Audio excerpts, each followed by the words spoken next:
Mohamed is driven right out by Harry Skelton, leads by 2 and wins the Betfair Exchange Trophy. Beatstown getting a generous reception as he wins the Ballymore Leamington Novices Hurdle.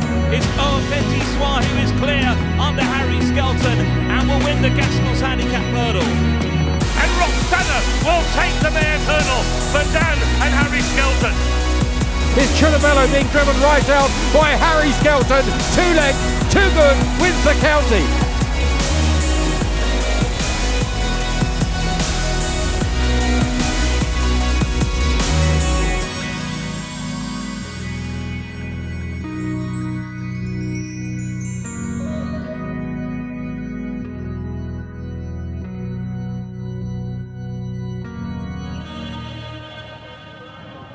Montego Grey will be a history maker, moves about 6-7 now, 8 lengths clear, being ridden out by Harry Skelton. Dan Skelton's going to be in the record books here, 200 winners for a UK trainer, only Martin Piper's done it. It jumps history here. What a success for Montego Grey. Harry Skelton punches the air.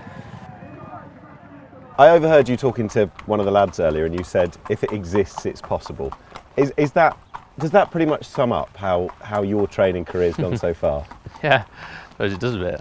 Yeah, I suppose that's a bit how we look at it. Yeah, I didn't know you'd heard that, but yeah, it does a little bit.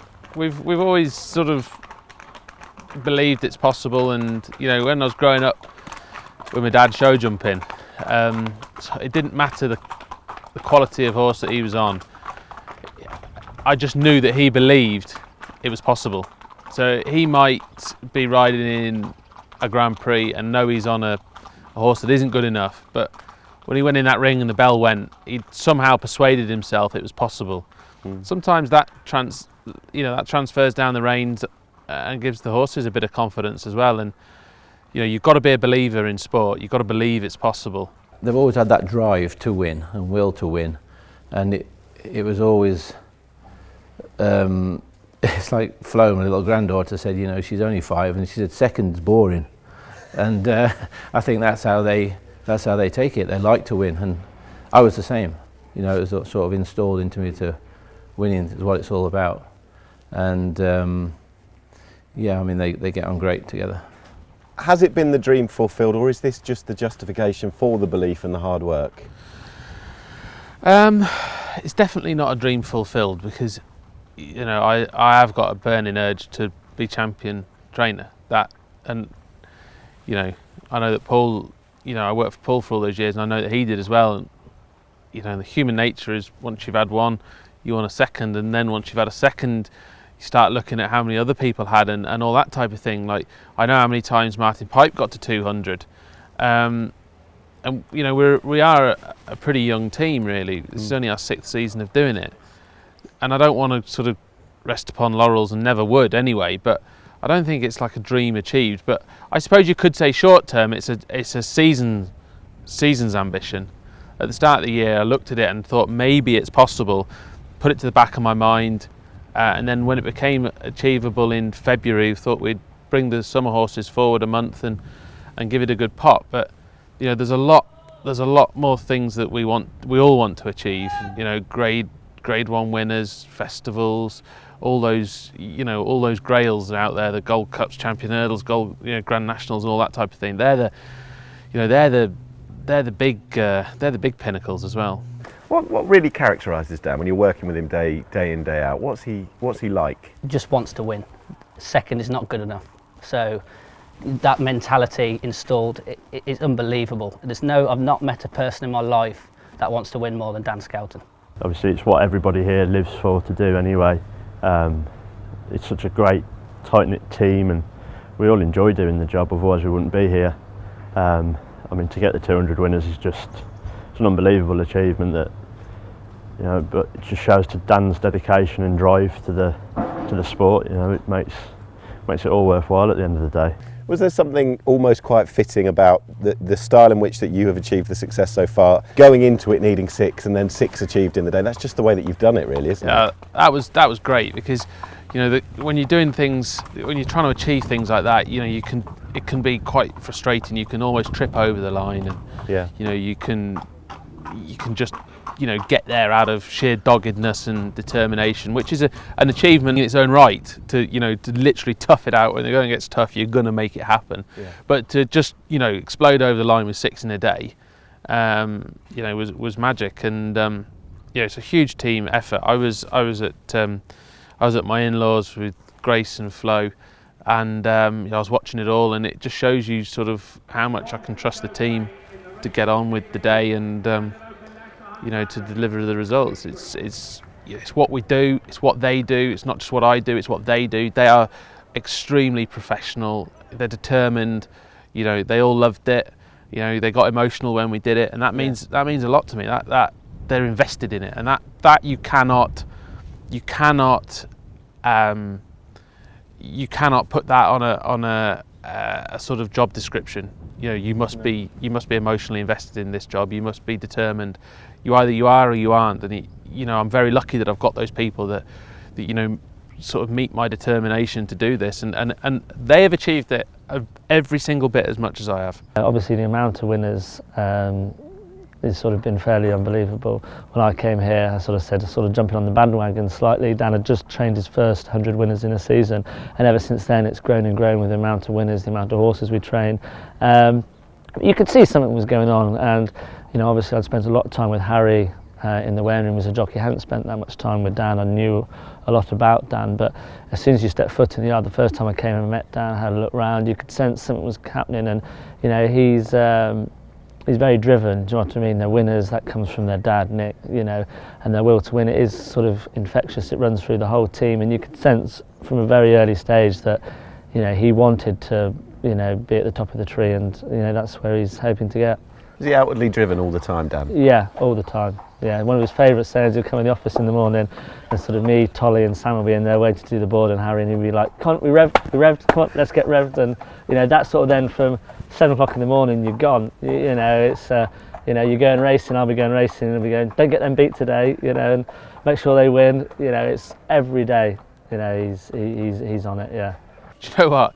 If there's ever a horse I wanted to do it, it was Montego Grey in a 6-runner bumper, because I knew a week before he'd win. So when Kerriman won at Plumpton, I was relaxed because I knew, barring accidents, the next one will win. So it's 199, but you knew you had 200 in the bag. I know that sounds a bit cocky, but I think he was a very short price favourite, and his form stood out a long way. And I relaxed through it. I watched it with enjoyment, and it was Harry made the run. It was never in doubt, and it was just magic. It's just some days, some things like that, you just can't describe how they happen, how they feel. It's almost like you stood back watching it all instead of being a part of it, and it was magic. I loved it. Just delight for Dan. He works as well as his team. He works endless hours, and he never misses a day. And I'm just delight for him, and we certainly wouldn't be here without our father's leg up. And but you've got to make things work, and I'm just delighted for Dan. This will mean an awful lot to him, and like you just mentioned, the legendary Martin Pipe, to only do that is something just very, very special, and I couldn't be more happy for him. Unfortunately, Dan actually couldn't be here today due to family commitments. His little girl had an Easter hunt, so that was his duties today. But the fact that he could send his team off down to Plumpton and to here today just shows you what a fantastic team himself and I have all behind us. Talk to me about your brother, because it seems we came here today in the hope to talk to you both, but it seems only appropriate this season where he's been everywhere. He's off to Perth. How proud are you of his achievements this year? Oh, massively. And he is determined, every bit as determined as I am. I mean, there's no winner in that race. We both put it all in 100%, and he is hugely invested in our team. It wasn't him having 200 winners when he crossed that line. He was having his 170 something. Yes. There's no need for him to punch the air. Do you know what I mean? He's having an arbitrary number. Do you know what I mean? He did that for the team. He did that for Tom Messenger and Phil and Sam, who was stood on the inside of the track. He did it for Tolly, who feeds him every day, the farriers, all the staff, the secretaries. he did it for everybody, because he is as invested in this as we are. He's not just a jockey, he's the yards jockey, he is a massive part of the team. And he has gone without question to far-flung places when I've thought it's a really good idea to run this horse somewhere. He's thinking, what is he up to? And we've scrapped a winner here and we've scrapped a winner there, and he's been, he's had an unbelievable day and won unbelievable days through the season, won 5 at Uttoxeter one day. He's relentless, and that's what those great riders are, is they are relentless. People always say, because they're brothers, that helps the relationship. But for me, I think because they're so close, they can, there's no holes barred between them. They can say anything to each other, and they are completely open, and that leads, for me, that is what I think leads to their success. Is there's nothing hidden. Do you know what I mean? Other sort of jockey-trainer relationships, there is a line that can't be crossed sometimes, and they've got to be careful what they say, and maybe that stops them actually bringing out the full, the truth about a horse. Or between Dan and Harry, they can be as open as they want, and once it's said, the one thing I would say about the pair of them, they might disagree about a horse now and again, or me and Harry might disagree, or me and Dan, but once that's been said, that's said. They'll take your opinion on board, and that's done. They wouldn't then hold a grudge, do you know what I mean? Which would then affect their future judgment. It's all out in the air. They're very frank with each other. Dan does all the entries himself, but would go through them all with Harry beforehand. Where do you think I should run this? Where about this? And he might chat to me, chat to Tolly, chat to Sam, and go from there. But between them, they can be so sort of close and open with each other that there's sort of no holes barred kind of approach. They've been great friends right from the beginning. They had an unfortunate thing happen that when the mother died. And so Dan used to, he brought Harry up, he'd dress him, get him to school, look after him. They did everything together. So for what they're doing now, it's natural for them to do that. And I think a good thing and factor about them training and riding is Dan, trains Harry, rides all those horses. He knows every one of them, which I think is a great asset. They train them together, they jump them together.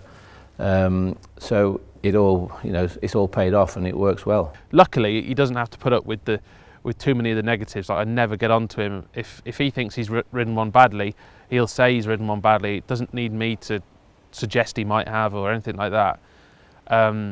He doesn't have to put up with the mental anguish of somebody thinking he isn't doing a good enough job or anything like that. He's straight back out there the next day. Yeah. Winners, winners, winners. But to be honest with you, cut it back to its absolute bones, it's a good job we're doing as well as we are, because if we weren't, he'd be off, because he'd have no end of good offers now. I mean, when we started 6 years ago, he had 8 winners in the season. Yeah. And I know he's come a long way, and that's not me saying, well, look, that was a missed opportunity for everybody else, because he by his own admission, he says he's come a long way. But that's the truth of the matter now, is that we've got to keep, if we want to keep a jockey as good as him, and I know there's that nepotism involved, so you could say, well, it's never going to happen, but real facts are he could get a number of jobs now.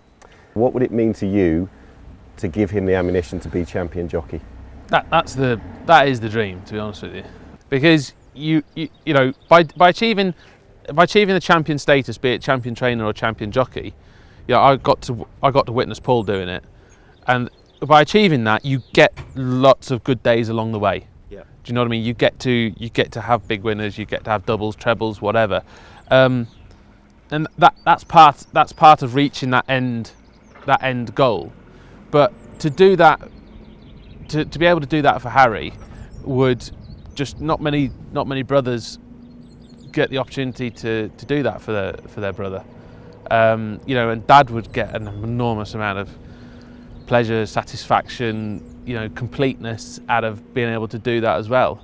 So if we did that would surpass what we've achieved. That would surpass 200 for sure, because there's so much investment in that. But we wanted to give Harry the best possible start we could. We did. We fell short. But by falling short, we've found out where the cracks are. But on the flip side, he's achieved by far a lifetime best. He has, yeah. But he's still second. He was second to Usain Bolt in Rio. He was second to your dad in Rio. It's not the position you want to be. It's not the position that you're associated with, is it? So there's a lot of mental sort of approaches to that type of thing, but I know what he wants to achieve. Harry wise, I know what he knows what I want to achieve, and we're going to keep going. We're not going to just sit back and go, oh, fabulous, we had 200 winners, wasn't that great? Put it on the top of the letterhead, and then sit back for the rest of our lives. That ain't going to happen. For what Dan and Harry have achieved in 5 years we couldn't have. That's just a dream, and for it to happen so quickly is amazing, and all credit to them. They work endlessly. So does the whole yard, the team, and everything. It's really, they all get together. It's one big family of, trying to create those winners. And what we've built up there now is, we built a new gallop, and you saw the ring there and the grass gallop. It's just, it's incredible how it's all come together. I want to know a bit more about you, because as you said, it's only 6 seasons, but I was trawling back and I found an article in 2013, right at the beginning, when you said, you were quoted as saying, if there were 25 hours in the day, I would work the 25th. Is that still very much the way now? Yeah, it is, very much. And I probably get more determined.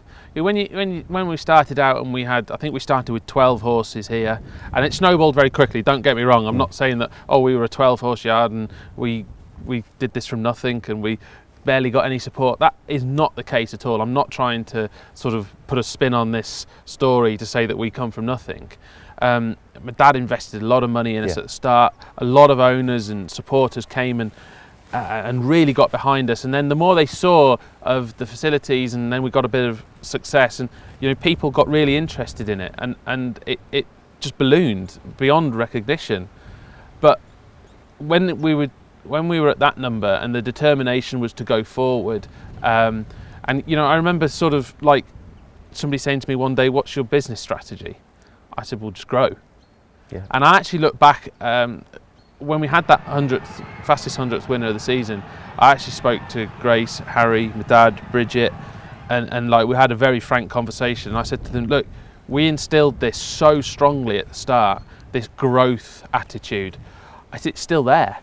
I said, we've got to be a bit cautious here, that we've got to just apply the brakes to that growth strategy, and make us sort of more concise, more concentrated, because literally from 6 years ago there was barns going up, there was gallops going in, we built the accommodation block for the staff, we bought a new lorry, we put in the spa, like everything was just just one after another, and it was getting so sort of intense that it almost became a problem. And I spotted that in October, and I said, hang about, we've just got to concentrate a little bit more on what we've got here, rather and sort of tone down this growth idea and make the growth now come in terms of quality. So the numbers are stable, make the growth come in terms of quality, and I think that was a big turning point for us, where we noticed that was the case. But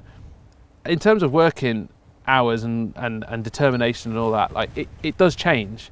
You go from being like a hands-on trainer to being a team manager and a planner, and my biggest skill is planning. Of course we've got a good system, we know how to train a horse and we know what suits horses, but I think like our biggest asset is the planning of it. Up the hill, Chiribello leads the way from Countestra, and We Have a Dream is Chiribello being driven right out by Harry Skelton. 2 lengths, too good, wins the county. He's been a fantastic horse. We've had him since he was a 4-year-old, where he locked horns with Altior and got beat 2 lengths at one point. And it's always been a pleasure. And for a long time, he hasn't quite had his day in the sun. And there at Cheltenham the other day, everything dropped right, and it was. You ride him. Was there a feeling going into March that was that as good as he had felt? Yes, I think regards how he's trained this year, obviously it was a little bit hard to get him going at the start of the year. He's not the best of movers, so we were struggling a little bit regards that. And obviously when he had a few runs and got going, tinkered with his wind, and the new gallop has been ultra key to him. This new deep sand gallop we've installed it's changed him no end. So. Does it, a horse like this and an achievement like that, to win the county hurdle, the third time in 4 years that Dan's won it, but to hear that it wasn't a plan born out overnight, it was something 18 months in the planning. Does that pretty much sum up what Dan is and what this operation is all about? Yes, yeah, there's always a plan. It doesn't matter what level, or, you know, obviously Chittabello it's a different level, but regards from moderate planning with a horse rated 100, there's always a plan, and there's always a route that he wants to take with them, which is fantastic, and there's no better man to place him with. 200 winners says it all, doesn't it? Is this fella a bit of a pal of yours? He's a good friend of mine. We've had many a morning. He looked after me many a morning. That's the most important thing. What's he like? I mean, he's had his head. He hasn't needed any. No coaxing to get out of his box, get his head out of the box. He's just been calm, docile, quite happy to lap it up. Yeah, he's a bit of a showman, really. But that's just the way he is. But he's a yard favourite, really. And what he did the other day, and his last run at Aintree, just shows, you know, how well he's, and, you know, he's still a bit of improvement, I hope. Whether he'll get a grade 1, I don't know, but there's hopefully a few more races in him next year.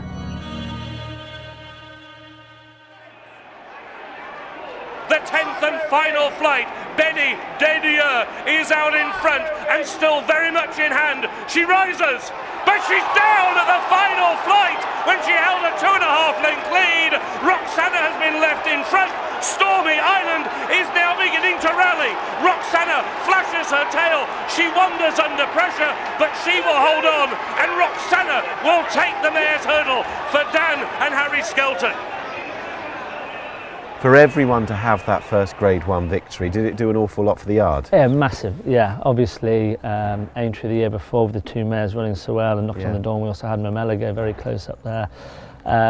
It was almost a matter of time. It was coming, you know, and everyone kept saying, "Oh, don't worry, it'll come." But until it's actually there, you know, it's easy for people to say. So, in a way, because we'd had a bit of, you know, unlucky in a couple of Grade 1s, or we'd come so close a few times to actually get there. And yeah, we had luck on our side at Cheltenham that day, but to be fair, she went and backed up her run at Aintree, which showed, you know, you never know what would have happened up that running if Ruby hadn't fell. So, you know, yeah, it was, you know, having had to wait a while to get there, it was even more enjoyable. I think it's very easy for people to assume because you have a big number, there becomes this factory floor approach to horse management and training, but that couldn't be further from the truth. We have a big team here, and everything gets managed to the nth degree to achieve the best out of every horse. At the end of the day, if you get 200 is a massive number, but you cannot get to 200 without the 45th, the 127th, the 169th. You can't reach 200 without all of those steps. They've all played their part. They have, and everyone is vital. If I said, oh well, we didn't bother with that horse because we didn't think it was good enough to be on the team, or we didn't take that horse that looked like it had slipped past its best, but now we've rejuvenated it. If you didn't do that type of thing, if we didn't bother getting in the lorry and saying, right, the perfect race for these horses is at Hexham, and we've got to get in that lorry, and Harry's got to get up there and ride them. If you don't do that, you don't achieve that big day. And I said to the staff, you know, getting 200 winners, you should really, really enjoy this, because everybody has worked so hard to achieve it. Think back 6 months, 9 months, 4 months, 2 months, last week, when we went that extra bit to do this. And this is the day that it's been worth doing it for. And what was really cool, actually, was that I got so many messages and texts and calls and everything off all the other trainers, and like, I don't want to talk out of turn, but it was, I think quite a lot of people wanted us to do it, which was really nice, because sometimes obviously competition, we all go out there and want to beat each other. Yeah. But I don't know, I just got a feeling that, you know, people were a bit like, yeah, that is something. I love the challenge of a new season, of a different set of horses, of you know, people might think, oh, you've had 200 and you go back to 0 in 2 weeks. I love that. I think that's absolutely brilliant, because you get a chance to put right what you got wrong last year. And, you know, I'm not saying that next year we're going to go and beat it, because, by the way, I don't think we will, because you need to set out with the summer with an extreme amount of horses, and we haven't got as many as we had last year by design.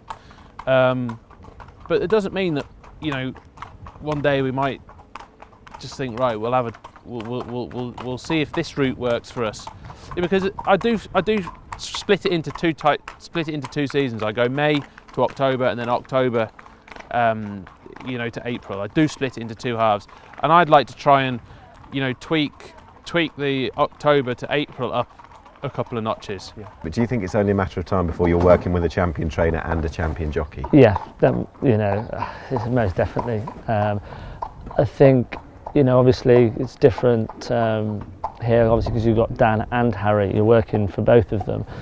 You know, obviously to make Dan champion trainer would be, you know, unbelievable, but we would take just as much satisfaction if Harry was champion jockey. You know, to us that is the same thing. It's on the same level, you know, to make, you know, it hopefully will come together. But obviously the trainers championship is prize money and the jockeys is winners, so we've got to have lots of winners bringing in plenty of prize money. But you know, it would be as much satisfaction if Harry was champion jockey as Dan was champion trainer, most definitely. Hopefully, fingers crossed, that it might happen one day. Probably not for a couple of years, or, you know, we probably need a few Grade 1 horses to get to that level. But I mean, he's knocking on the door and he's not far away, and I don't think, knowing him, I don't think he'll give up trying until he does do it. I mean, this year Harry's had a great season. It's Gordon Elliott's fault he's not champion jockey, I think. For supplying Richard Johnson yeah, with a few. He gave Richard 31 winners, so yeah, but that's the way it is, and you've got to keep going. I just think it's a matter of time before we drop onto some of these superstars, which what we want. You know, we're here. We want to lock horns with the best. You know, the numbers are fantastic and well, they're astronomical, but we want to be there on these big Saturdays and at Cheltenham and have winners like what we had this year, but we want more. I struggle and always will struggle with injuries. I hate it. I really, really struggle with it. It gets on top of me.